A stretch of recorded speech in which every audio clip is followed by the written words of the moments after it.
Hello and welcome to episode 6 of the Wor Wellbeing podcast. I'm really excited today to be joined by Malcolm Briggs, who is a Reiki practitioner. I'm going to let you, Malcolm, pronounce the name of your company for me because I'm frightened that I'll get it wrong.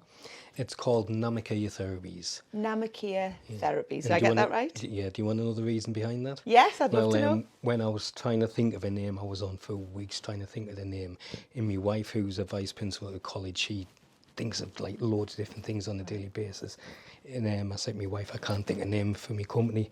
And she said, how about Namikier Therapies? And she said it in about 3 seconds. So yeah, sounds good. But she said, I goes, why is that? She says, it's Reiki man backwards. And I thought, wow, that's brilliant. No, honestly. Yeah. Had she had to write that down to see it? Or she just could do that? It took her about 2 seconds, I think, of that. And when I've told all my friends who I know who's into Reiki, they all say, wow, why haven't we thought of that? So, Reiki man backwards, Namikier Therapies. Yeah. Fantastic. So obviously the reason that I've got you on today is to find out a little bit more about the practice of Reiki, but also to talk about how we're starting to use it within our staff wellbeing service. So I am a complete novice in Reiki. Me and you have been having these conversations for months, I know, when I've been booking you for events within our team. And I keep saying, I really want to try Reiki, and I haven't got round to it yet. So please, can you tell me and everybody listening just a little bit about the history of Reiki, what it is, what a session looks like?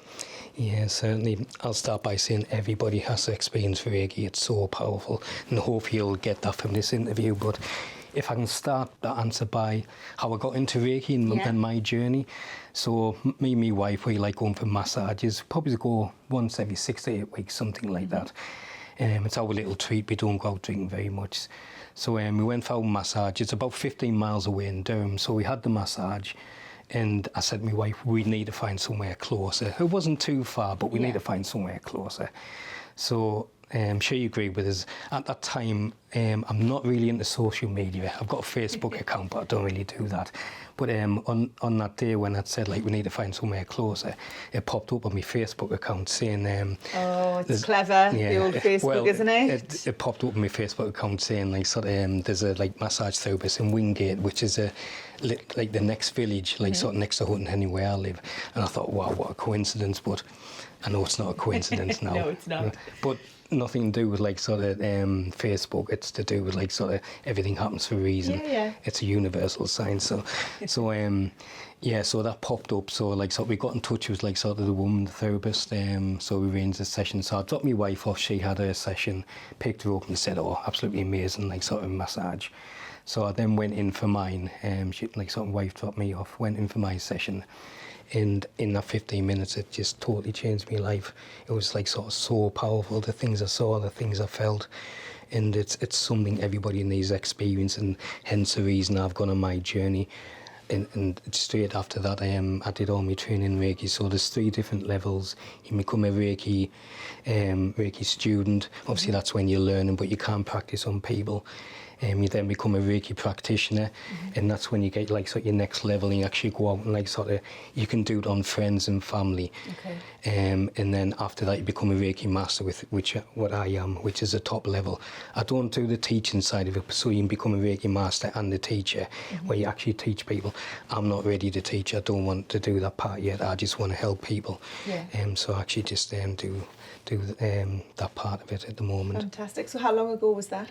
So it's probably coming up to about 4 years now since I started my training. Yeah. I've been practicing for about on sort of clients for about 2.5 years now. Brilliant. And I did my Reiki master just before Christmas last year.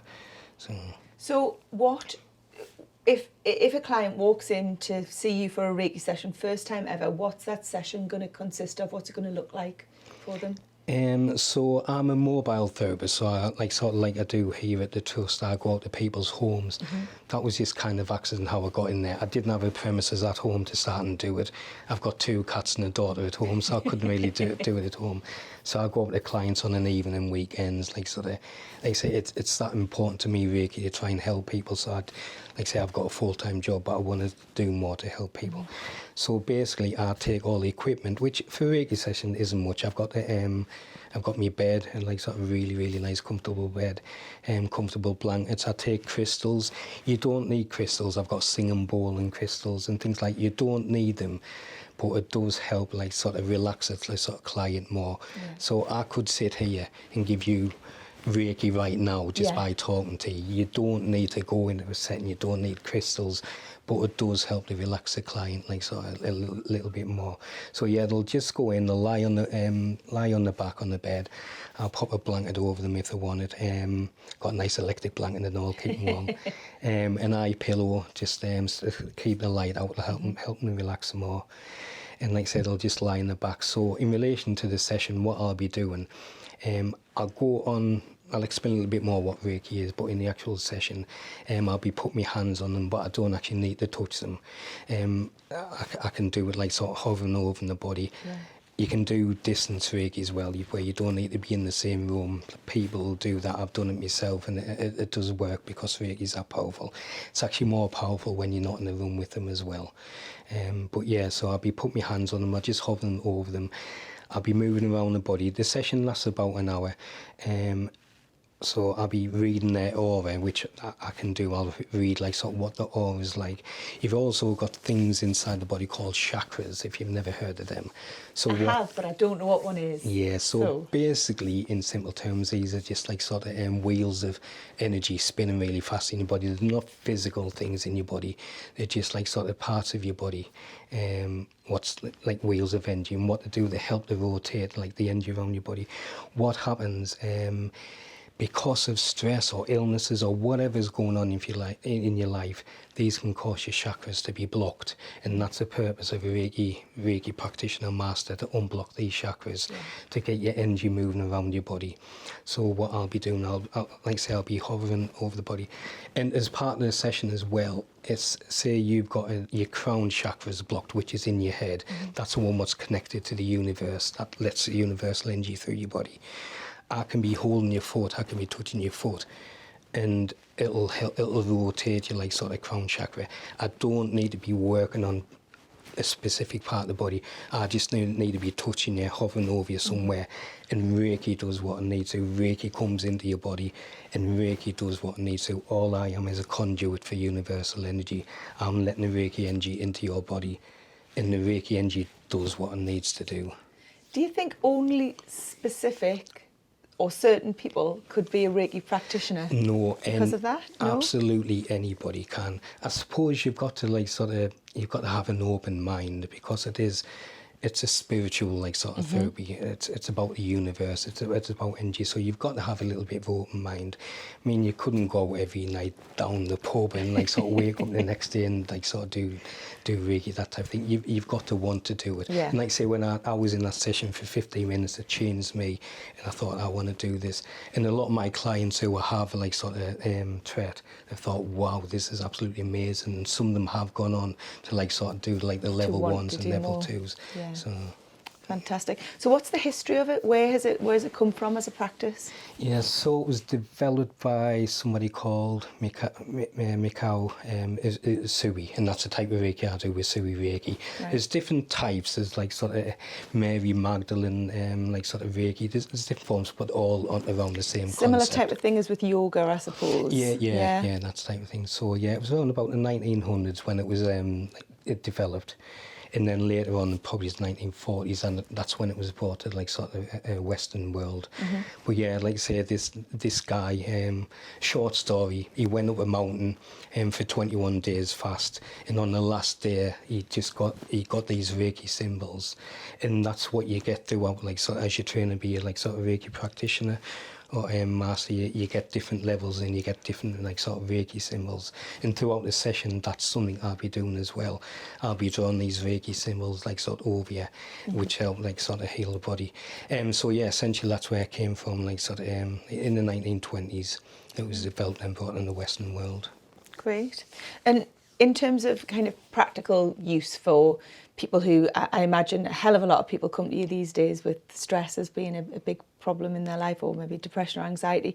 What are the kind of benefits in terms of mental and physical health? Yeah, so both of them, like sort of, you can be. I've dealt with clients who's been stressed, anxiety.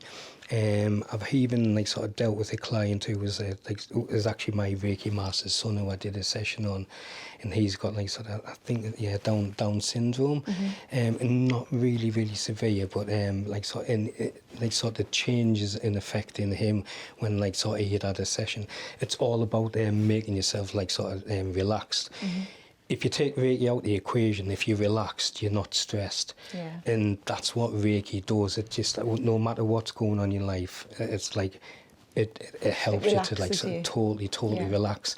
And so for just every one of my clients, especially like sort of the new ones, they'll come out of this session and forget about like sort of what's been going on in life. So like half an hour. I've had clients sort of crying when they've come out, getting upset. I was going to say, I'm so intrigued by it. Yeah. I really am. I've got a friend whose husband has suffered for his whole adult life, really, with terrible crippling depression, and has tried loads and loads of different medications and all the rest of it, and has recently discovered Reiki. And, you know, when you were talking about the chakras there, that really made me think, because she said it was like something was unblocked in him, and he had a hugely emotional response to it, and is going back, and that response is becoming less as he goes through the sessions. Really fascinating. Yeah, it is. That's exactly what it's about, like, so unblocking your chakras.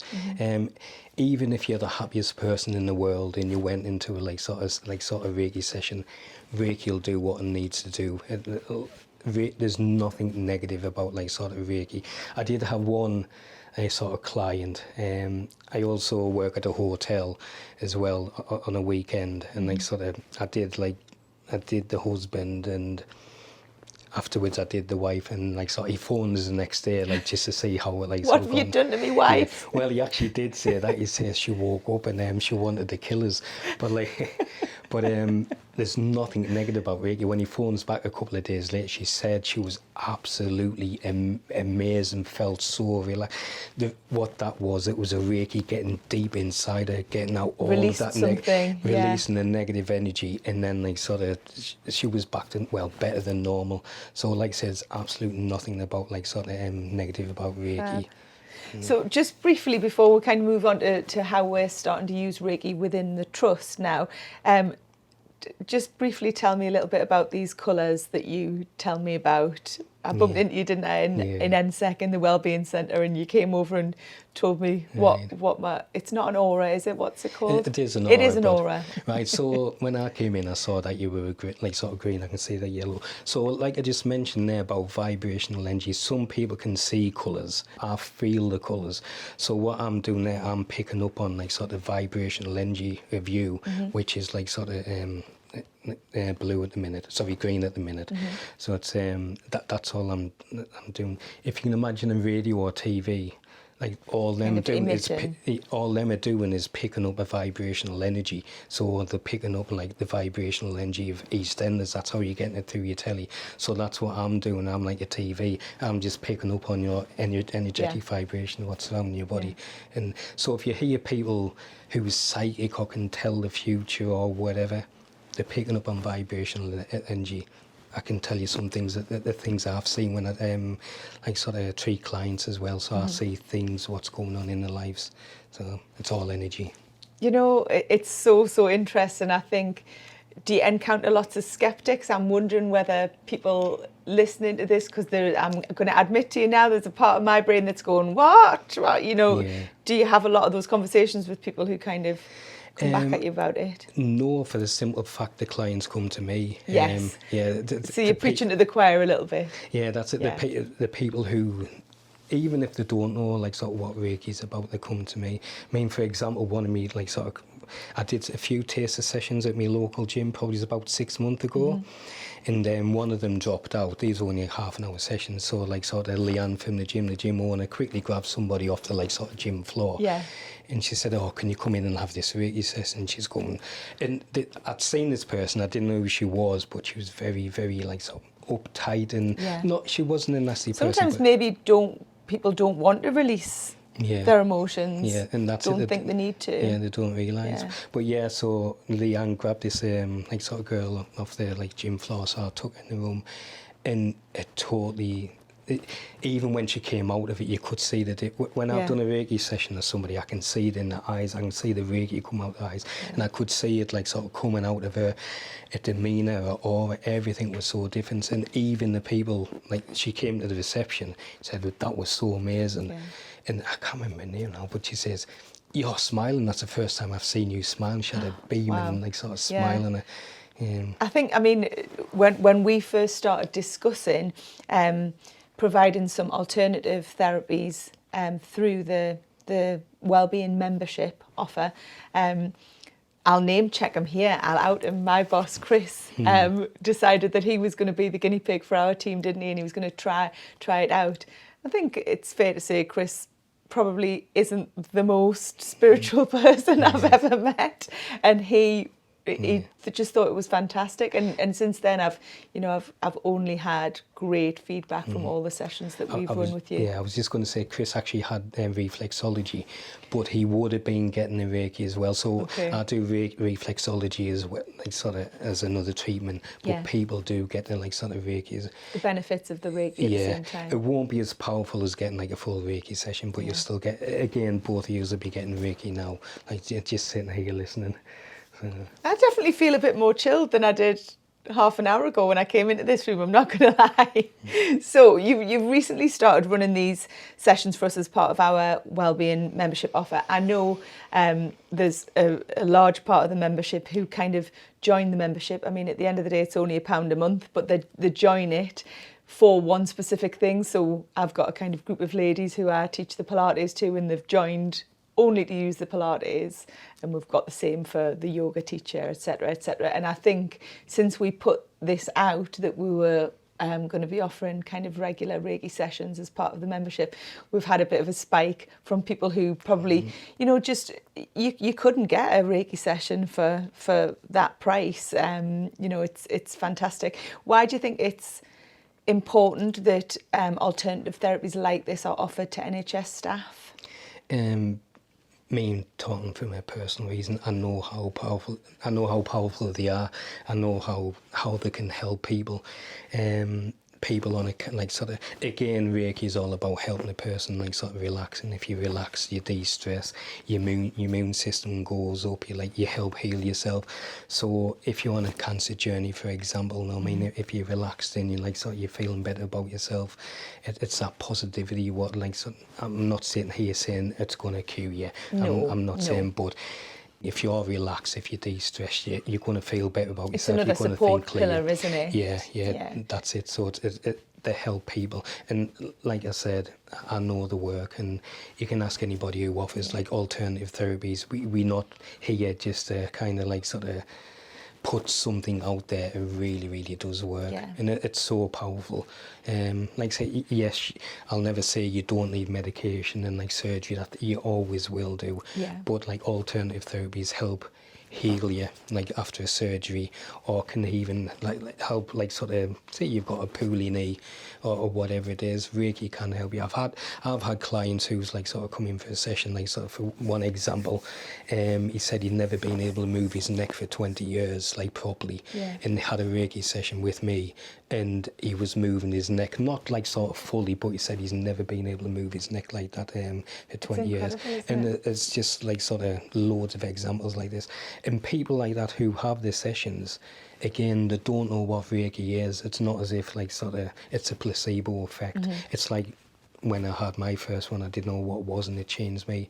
It really does like sort of change people. I think for us as well, for our team, when we kind of look at the different services that we can provide to members, it was really important to have something like that, because yes, we do the beauty treatments, and we have the gyms, and we have the classes and all the rest of it, but it's a different kind of arm that we can kind of extend and offer to people to kind of improve their wellness in a different way. And like you say, it kind of if they book in, then obviously they're curious enough and open-minded enough that it appeals to them, and then probably it's more likely to have a really positive result. Do you need to have regular sessions to feel the benefit, or do you think that you can have that kind of big kind of release of anything that you need to release from one session?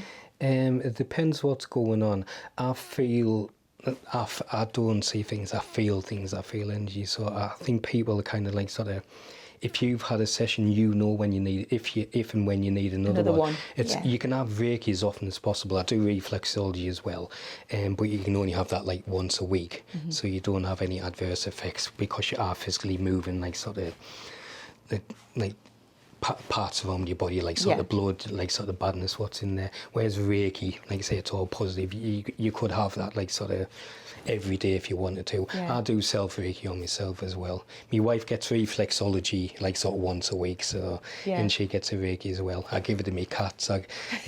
Where I live is Wait a minute, what does cat Reiki look like? Exactly the same, but the more with animals and that not being as like sort of stressed. I mean, animals can get stressed, but like sort of with especially my cats, I can only do for about 30 seconds and they'll like sort of jump off us because they're more susceptible to the Reiki, because us as humans, we've got stress and everything, like sort of, that's the whole point of getting Reiki, to try and unblock this stress. I've heard that it's really good for babies actually, you know, babies who've got colic, and if you've got a really kind of cry baby, they're all cry, but you know, an extra cry baby, I've heard that Reiki can be really effective. Well, again, babies are kind of at that like time in their life where they've got no stresses, so they absorb everything. So it's like if you've had like sort of 5 Reiki sessions, after the 5th one, it'll be so much more. It can be more powerful than the like sort of first one. So just like babies, they've got nothing, no stresses, nothing blocking them, so they'll just be absorbing. That'll be really, really good for them. Fab. Well, we've had really positive feedback so far. I know that we've passed that on to you from all of the different ones that we've run. At the moment we're just NSEC and North Tyneside, aren't we, but would love in future to kind of offer it kind of out further, more widely through the trust. And thank you so much for kind of offering your services for us, because we are getting great feedback. I think the last thing that I want to ask you, and you've probably told me a few different ways during this little chat, but what do you do to improve your own well-being? Self-reiki? So as if you were in a Reiki session, I just like sort of do it on myself. I do like about 3 times a week. I don't do it every day. Just about 15 minutes, and again, just hold my hands over like certain parts of my body. But like I said, and do you have Reiki done on you by anyone else as part of your well-being? When I feel I need it. Because obviously I don't get stressed now. Like sort of. You know what? I can kind of tell that. I should have pointed I'm jealous. out when 15 minutes, that's how it changed my life. So before I had that 15 minutes of Reiki, like, I'm a very analytical, logical person. I didn't really get stressed, but I let work affect us. I let everything affect us. Like I was obsessive. I used to wash my car twice a week at least. Even in the winter, I'd be scraping nights off. That 15 minutes, that's when what it does, Rick, it helps you realise what's important in your life. That's exactly what it does, and that's when I totally changed. So like I said, I didn't really get stressed, but I get even stressed. Hardly get stressed now. I'm here to enjoy my life, and that's what Reiki is about for me, helping people. I know how powerful it is, and that's why I want to give it to the trust, and that's why I want to get it in the NHS. Like, one of my manifestations was to get Reiki and Reflexology in the NHS, and I've started that now. I've started doing this. I tried to get it in the last trust, but like sort of for whatever reason it didn't like sort of manifest. But it's I think that's what's great about our trust. You know, I've only been here just over a year, but I think we are very forward thinking and open-minded and willing to try new things and think outside the box a little bit, and that's paying off. So that's great. And like some of the other things I do, so I meditate every morning. I've been doing that for about 4 years now.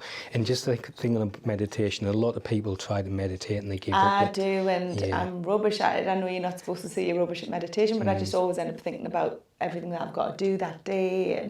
But just let it happen. Meditations, you don't have to become a like sort of Buddha monk where they're like sort of going on to another dimension or whatever it is. Meditation is just about being like sort of relaxed again. Even if you're thinking about things, that's fine. In the start, I mean, it took me probably 3 months, like sort of constantly doing me thinking, am I doing this right? You've just got to sit there, and it will come eventually. You'll get to the point where them thoughts will be in your head, whatever it is, like, so whatever you've got to do work, they'll be in your head, but they'll be if you can imagine, they're there in your head, but you're not thinking about them. They're just there as a thought. Whereas at the moment you're thinking about them. In time they will. So just practice, just keep sitting there, just like if it takes weeks or months. But even just sitting there and going through that thought process, that's meditation. I've been in told itself. just to kind of observe the thoughts, accept that they're there. And there's nothing right or wrong about sort of meditation. Some people listen to music, some people it's quiet. I mean, I'll sit on my couch, I'll get up at 4:30 every morning, that's when I naturally wake up. I'll sit on the couch for about half an hour. After about 10 minutes I'll have my 2 cats fighting on us to see who can sit on us. So normally after about 10 minutes I know that they're going to start fighting, so one of them will get off, the other one will settle, then I'll continue with my meditation. You need to do more Reiki on those cats. That's what you need. So I do meditation, like you say, but some days the thoughts are in my head and I just sit there, just let them be there. I've got a nice bath as well. Very important. Yeah, that's all about mind over matter. So it's again, it's just energy, controlling your energy. Yes, it is cold, it's freezing, but if you can tell your body it's not cold, it's not cold. Starting cold showers, that's what I advise everybody, starting cold showers. Do them for about a month, and then you get in the ice bath for the first time. So all these different things go hand in hand. The Reiki, the meditation, the ice baths. You reckon they all support each other? Yeah, again, it's all about sort of being relaxed. That's the best place to meditate in an ice bath as well. Because you're focusing on telling yourself it's not cold. You don't even think about everything else. Your work stresses have gone from your head when you're trying to tell yourself that the ice isn't cold. That is a really good one. Fantastic. I've been to the gym, I've trained for about 35 years now at the gym. I don't do heavy weights how we used to, it's more for keep fit. I'm in the gym 20 minutes, I train by myself, so I go and do my routine and I'm out, where you see some people in there for about 2 hours and talking on the phones and that. So, but that's my cardiovascular as well, because I do set after set after set, but that's my routine, it works for me. Oh, fantastic. Hey, brilliant. I feel like I've learned absolutely loads, and I am definitely, I told you, didn't I, probably 6 months ago when I first met you, that I was given a voucher for my birthday and it's about to expire. So I am going to use my Reiki voucher. I promise you, next time you see me, I'll have a really stress-free aura going on, I promise you. Thank you so much for coming on and chatting to me today, and thank you everybody for listening. Please make sure that you subscribe so that you don't miss out on any future episodes.